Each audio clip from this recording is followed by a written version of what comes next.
नमस्कार दोस्तों, स्वागत है आप सभी साथियों का एक स्मार्ट स्टडी 2.0 यूट्यूब चैनल पर। साथियों, ये एग्ज़ाम स्पेशल सीरीज चल रहा है जिसका ये पहला ही क्लास है और इसमें जीके जीएस के क्वेश्चंस रहेंगे। हर एक क्लास में 50 क्वेश्चंस रहेंगे आपके और आज की इस क्लास में भी 50 क्वेश्चंस हैं और ये बहुत ही important exam special selected questions हैं जो कि आपके परीक्षाओं में आपसे 100% पूछे जाएंगे। तो आज का ये क्लास आपको शुरू से अंत तक देख लेना है, कहीं भी स्किप नहीं करना है। नमस्कार साथियों, मेरा नाम है सुभाष राज और आप सभी साथियों का स्वागत है हमारे यूट्यूब चैनल पर। चलिए फिर देखते हैं क्वेश्चंस और आज के क्लास का पहला क्वेश्चन है, द समर पैलेस कहाँ स्थित है। बहुत ही अच्छा क्वेश्चन है, बहुत ज़्यादा ही क्वेश्चन पूछा जाता है, तो ध्यान से देखिए। द समर पैलेस ये किस देश में स्थित है? तो करेक्ट आंसर आएगा ऑप्शन नंबर बी, चीन में। याद रखना, ये क्वेश्चन जब भी आपके सामने आए, किसी भी पेपर में पूछे तो समर पैलेस कहाँ है तो चीन में स्थित है। नेक्स्ट है, विश्व जनसंख्या कब 1 अरब से ऊपर पहुंच गई? यानी विश्व का जो जनसंख्या है वो कब 1 अरब से अधिक हो गई थी? तो याद रखना, करेक्ट आएगा सन 1800 में। सन 1800 ईस्वी के आसपास जो पूरे विश्व की जनसंख्या है वो 1 अरब से ऊपर पहुंच गई थी। नेक्स्ट क्वेश्चन है, ग्रैंड कैनियन नेशनल पार्क किस देश में स्थित है? बहुत ही इंपॉर्टेंट क्वेश्चन है, ध्यान से देखिएगा। तो ग्रैंड कैनियन नेशनल पार्क जो है ये कहाँ पर स्थित है? तो the United States of America में, यानी ये यूएसए में स्थित है। करेक्ट आएगा साथियों option number C, the United States of America.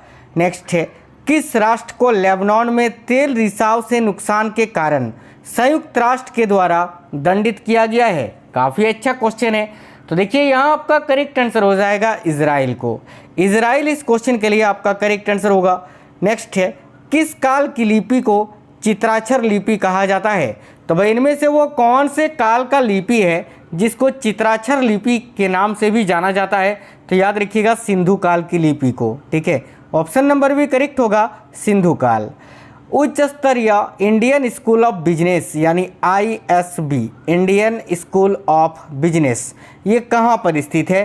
तो उच्च स्तरीय इंडियन स्कूल ऑफ बिजनेस, याद रखना, ये हैदराबाद में स्थित है। Option number D, Hyderabad. Next है, इंदिरा गांधी राष्ट्रीय मुक्त विश्वविद्यालय यानी इग्नू जिसको आप बोलते हैं, ठीक है, Indira Gandhi national open university. तो इंदिरा गांधी राष्ट्रीय मुक्त विश्वविद्यालय की स्थापना कब हुई थी? बहुत ज़्यादा ये क्वेश्चन पूछा जाता है, तो याद रखिएगा 1985 में, 1985 ईस्वी में इंदिरा गांधी राष्ट्रीय मुक्त विश्वविद्यालय की स्थापना हुई थी। इनमें से किस पर्वतीय स्थल का नाम का अर्थ है वज्रपात स्थल? तो देखिए, इनमें से वो कौन सा पर्वतीय स्थल है जिसके नाम का अर्थ होता है ये वज्रपात स्थल? तो पश्चिम बंगाल में ये दार्जिलिंग स्थित है जो कि एक पर्वतीय क्षेत्र है और दार्जिलिंग इस नाम का अर्थ होता है वज्रपात स्थल। याद रखना, दार्जिलिंग करेक्ट होगा। नवनालंदा महाविहार किसके लिए विख्यात है? तो साथियों, नवनालंदा महाविहार जो है, याद रखना, पाली अनुसंधान संस्थान के लिए ये प्रसिद्ध है। पाली अनुसंधान संस्थान के लिए ये विख्यात है। करेक्ट है ऑप्शन नंबर सी। नेक्स्ट है, वीरभूमि किससे संबंधित है? तो साथियों, वीरभूमि की बात करें तो ये एक समाधि स्थल है। क्या है ये? तो ये एक समाधि है और किसकी है? तो याद रखना, करेक्ट आंसर आएगा राजीव गांधी की। करेक्ट आएगा option number A, Rajiv Gandhi. Next है, देवघर स्थित प्रसिद्ध शिव मंदिर का निर्माण किस शासक द्वारा कराया गया था? झारखंड के देवघर में ये प्रसिद्ध शिव मंदिर है। सावन के महीने में यहाँ पर बहुत ज़्यादा भीड़ होता है, जल चढ़ाया जाता है सभी भक्तों के द्वारा। तो आपको बताना ये है कि ये जो देवघर का प्रसिद्ध शिव मंदिर है, इसका निर्माण किस शासक ने कराया था? तो देखिए, यहाँ आपका करेक्ट आएगा राजा पूरनमल ने। ठीक है, ऑप्शन नंबर सी करेक्ट होगा, राजा पूरनमल। नेक्स्ट क्वेश्चन है, पैगंबर मोहम्मद के जन्मदिन के उपलक्ष्य में कौन सा त्यौहार मनाया जाता है? तो साथियों, पैगंबर मोहम्मद के जन्मदिन के उपलक्ष्य में ईद उल मिलाद उल नबी मनाया जाता है। करेक्ट आएगा ऑप्शन नंबर डी। नेक्स्ट है, सागा दावा किस धर्म का प्रमुख पर्व है? काफ़ी अच्छा क्वेश्चन है। तो देखिए, सागा दावा की बात करें तो ये बौद्ध धर्म का एक प्रमुख त्यौहार है, प्रमुख पर्व है। Option number D. वेदांत किसे कहा गया है? काफ़ी अच्छा क्वेश्चन है। तो देखिए, वेदांत जो है ना, ये उपनिषदों को ही कहा गया है साथियों। करेक्ट आएगा ऑप्शन नंबर डी, उपनिषदों को। कांगड़ा चित्रकला शैली का संबंध किस राज्य से है? बहुत ज़्यादा ये क्वेश्चन पूछा जाता है। तो देखिए कांगड़ा चित्रकला शैली का संबंध हिमाचल प्रदेश राज्य से है। करेक्ट आएगा ऑप्शन नंबर सी, हिमाचल प्रदेश, याद रखना है आपको। नेक्स्ट क्वेश्चन देखिए, मुगल शैली के विश्वविख्यात चित्र बैलगाड़ी का चित्रण किसने किया था? तो मुगल शैली के ये विश्वविख्यात चित्र में से एक है बैलगाड़ी, और इसका चित्रण किसने किया था? तो देखिए करेक्ट आएगा अबुल हसन ने। ऑप्शन नंबर सी राइट होगा, अबुल हसन। किस वाद्य यंत्र वादक को पद्मश्री से लेकर भारत रत्न तक के सभी राष्ट्रीय सम्मानों से अलंकृत किया जा चुका है? तो भाई इनमें से कौन से वो वाद्य यंत्र वादक हैं जिनको पद्मश्री से लेकर भारत रत्न तक के सभी राष्ट्रीय सम्मानों से अलंकृत किया जा चुका है? तो करेक्ट आएगा बिस्मिल्लाह खां को।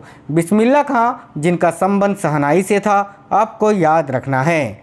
बस्तर में डंडारी नृत्य किस त्योहार पर आयोजित होता है? तो देखिए बस्तर में ये जो डंडारी नृत्य है ये होली त्योहार के समय आयोजित किया जाता है। तो करेक्ट आएगा ऑप्शन नंबर ए, होली। गढ़वाल क्षेत्र के लोक नृत्यों में कौन सा उस समय किया जाता है जब हाल ही में विवाहित लड़की प्रथम बार अपने मायके आती है? तो देखिए करेक्ट आंसर आएगा झुमेला। ऑप्शन नंबर सी, झुमेला नृत्य। कलमकारी लोक कला का संबंध किस राज्य से है? तो याद रखिए कलमकारी लोक कला का संबंध है आंध्र प्रदेश राज्य से। ऑप्शन नंबर सी, आंध्र प्रदेश। राष्ट्रीय प्रौद्योगिकी दिवस यानी नेशनल टेक्नोलॉजी डे हर वर्ष कब मनाया जाता है? तो साथियों राष्ट्रीय प्रौद्योगिकी दिवस प्रत्येक वर्ष 11 मई को मनाया जाता है। करेक्ट आएगा ऑप्शन नंबर ए, 11 मई को। नेक्स्ट क्वेश्चन देखते हैं, हावड़ा से हुगली के मध्य प्रथम रेलगाड़ी कब चली थी? काफ़ी अच्छा क्वेश्चन है। तो देखिए हावड़ा से हुगली के मध्य में प्रथम रेलगाड़ी 16 अगस्त 1854 ईस्वी को चली थी। ऑप्शन नंबर सी यहाँ आपका करेक्ट आंसर हो जाएगा। भारत की शासन व्यवस्था में पहली बार प्रतिनिधि एवं लोकप्रिय तत्वों को समाविष्ट करने का प्रयास किस माध्यम से किया गया था? तो देखिए भारत की शासन व्यवस्था में पहली बार प्रतिनिधि एवं लोकप्रिय तत्वों को समाविष्ट करने का प्रयास किस माध्यम से किया गया था? तो करेक्ट आंसर हो जाएगा ऑप्शन नंबर बी, 1892 का भारत परिषद अधिनियम के द्वारा। Option number B right answer होगा। निम्नलिखित में से कौन सा नेता कांग्रेस के गर्म दल से संबंधित था? तो देखिएगा इनमें से कौन से नेता हैं जो कि कांग्रेस के गर्म दल से संबंधित थे? तो ऑप्शन नंबर ए में आपको अरविंद घोष दिख रहा है, जो कि करेक्ट आंसर हो जाएगा। शेरशाह द्वारा निर्मित सड़क व सराय अफगान साम्राज्य की धमनियाँ थी, यह किसकी उक्ति है? यानी इस कथन को किसने कहा था कि शेरशाह सूरी के द्वारा निर्मित सड़क व सराय अफगान साम्राज्य की धमनियाँ थी? तो साथियों इस कथन को कहा था KR कानूनगो ने। Option number D correct answer होगा। गुप्त राजवंश किसके लिए प्रसिद्ध था? काफ़ी अच्छा क्वेश्चन है। तो देखिए गुप्त राजवंश किसके लिए प्रसिद्ध था? तो यहाँ आपका करेक्ट आंसर हो जाएगा कला एवं स्थापत्य के लिए। Option number A correct answer हो जाएगा। अगला है, वह शासक कौन था जिसने अपने राज्य सिंहासन पर बैठने के लिए, ठीक है, देखिए वह शासक कौन था जिसने राज्य सिंहासन पर बैठने के लिए अपने बड़े भाई सुसीम की हत्या की थी? तो भाई वह शासक थे अशोक। याद रखना ऑप्शन नंबर ए करेक्ट होगा, अशोक। अष्टप्रधान मंत्रिपरिषद किस शासक के शासनकाल में थी? तो देखिए अष्टप्रधान मंत्रिपरिषद जो है वह शिवाजी के शासनकाल में थी। ऑप्शन नंबर सी करेक्ट होगा, शिवाजी। बम्बई, मद्रास तथा कलकत्ता उच्च न्यायालयों की स्थापना कब की गई थी? काफ़ी अच्छा क्वेश्चन है। तो याद रखिएगा बम्बई, मद्रास तथा कलकत्ता उच्च न्यायालयों की स्थापना 1861 में की गई थी। Option number C 1861। किस प्रधानमंत्री के कार्यकाल में सबसे अधिक अविश्वास प्रस्ताव स्वीकार किए गए थे? तो साथियों ध्यान से देखिएगा किस प्रधानमंत्री के कार्यकाल में सबसे अधिक अविश्वास प्रस्ताव स्वीकार किए गए थे? तो करेक्ट आंसर हो जाएगा यहाँ नरसिम्हा राव के समय में। Option number B Narasimha Rao. उत्तरी भारत में भूमिकर व्यवस्था का प्रवर्तक किसे कहा जाता है? काफ़ी अच्छा क्वेश्चन है। याद रखिए उत्तर भारत या उत्तरी भारत में भूमिकर व्यवस्था का प्रवर्तक तो देखिए थॉमस मुनरो को कहा जाता है। तो ऑप्शन नंबर सी करेक्ट हो जाएगा। पंजाब में सिख राज के संस्थापक कौन थे? तो साथियों पंजाब में सिख राज की स्थापना किसने की थी? तो करेक्ट आंसर हो जाएगा महाराजा रंजीत सिंह ने। याद रखिएगा करेक्ट आंसर हो जाएगा ऑप्शन नंबर ए। ठीक है, आगे देखिए नेक्स्ट क्वेश्चन हो जाएगा, इनमें से किस सिख गुरु को बाकला द बाबा कहा जाता है? तो भाई इनमें से वो कौन से सिख गुरु हैं जिनको बाकला द बाबा के नाम से भी जाना जाता है? तो गुरु तेग बहादुर को, जिनका वध औरंगजेब ने करवाया था। बंगाल के नवाब अलीवर्दी खां का उत्तराधिकारी कौन हुआ? तो बंगाल के जो नवाब थे अलीवर्दी खां, इनका उत्तराधिकारी कौन था? तो सिराजुद्दौला। करेक्ट आएगा ऑप्शन नंबर बी, सिराजुद्दौला। भारत में तंबाकू के प्रचलन का श्रेय किसे दिया जाता है? तो भारत में तंबाकू को किसने प्रचलित किया था? करेक्ट आंसर हो जाएगा पुर्तगालियों ने। ऑप्शन नंबर सी, पुर्तगाली। नेक्स्ट है, दीवान बाजीरात कुल नामक नए पद की स्थापना किसने की थी? तो दीवान बाजीरात कुल नामक नए पद की स्थापना मुगल साम्राज्य में किसने की थी? तो करेक्ट आंसर हो जाएगा अकबर ने। Option number C, Akbar. Next है, गुलबदन बेगम किसकी पुत्री थी? काफ़ी अच्छा क्वेश्चन है, याद रखिएगा। गुलबदन बेगम ये बाबर की पुत्री थी। ऑप्शन नंबर बी राइट होगा, बाबर। फारसी में रचित मजमा उल बहरैन, जिसमें सूफी मत व हिंदू मत का तुलनात्मक वर्णन है, इसका रचयिता कौन है? तो देखिए, फारसी में रचित मजमा उल बहरैन, जिसमें सूफी मत व हिंदू मत का तुलनात्मक वर्णन है, इसके रचयिता कौन है? तो करेक्ट आंसर होगा दारासिको। ऑप्शन नंबर बी करेक्ट हो जाएगा, दारासिको याद रखना है। अकबर जिस सूफी संत का आदर करता था और जिसके आशीर्वाद से शहजादा सलीम यानी जहांगीर का जन्म हुआ था, वह कौन था? तो भाई, अकबर जिस सूफी संत का आदर करता था और जिसके आशीर्वाद से शहजादा सलीम यानी जहांगीर का जन्म हुआ था, वह कौन था? तो देखिए, करेक्ट आएगा Sheikh Salim Chishti. Option number D correct answer हो जाएगा। आगे देखिए, दक्षिण भारत का वह संत कौन था जिसने अपना अधिकांश जीवन उत्तर भारत के वृंदावन में बिताया था? तो दक्षिण भारत का वह संत कौन था साथियों? तो निम्बार्क आचार्य, याद रखना, जिन्होंने अपना अधिकांश जीवन उत्तर भारत के वृंदावन में बिताया था। रामानुजाचार्य को किस कट्टर सब मतलावलंबी चोल शासक के धमकी के कारण त्रिचिरापल्ली छोड़कर मैसूर जाना पड़ा था? तो करेक्ट आएगा ऑप्शन नंबर बी, कुलोत्तुंग प्रथम के धमकी के कारण।